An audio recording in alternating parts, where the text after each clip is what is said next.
வசிய பொருத்தம். வசியம் அப்படின்னா ஆகர்ஷணம், அட்ராக்ஷன்.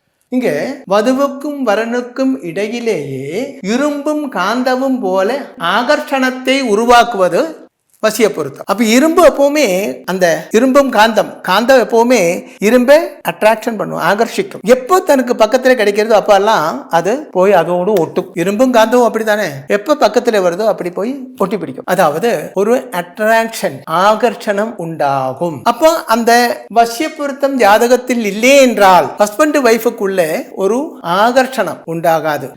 அவளா இருந்துட்டு போட்டு அப்படி நினைப்பாங்க. ஓ வீட்டுக்காரா வந்தாச்சா, ஓகே, இப்படி இருக்கும். ஓ என்னோட வீட்டுக்காரர் வந்தாச்சா அப்படின்னு ஈவினிங் ஆகும்போது அவரு 10 வாட்டி வாசல்ல போய் வந்தாச்சா இப்படி பாக்குறதுன்னா என்ன அர்த்தம்? அவளுக்குள்ள வசிய பொருத்தம் இருக்கு. அப்ப அது வாழ்க்கையில் ரொம்ப முக்கியமான ஒண்ணுதான் வசிய பொருத்தம் என்று சொல்லப்பட்டது. தாம்பத்திய வாழ்க்கையில் ரொம்ப முக்கியமானது.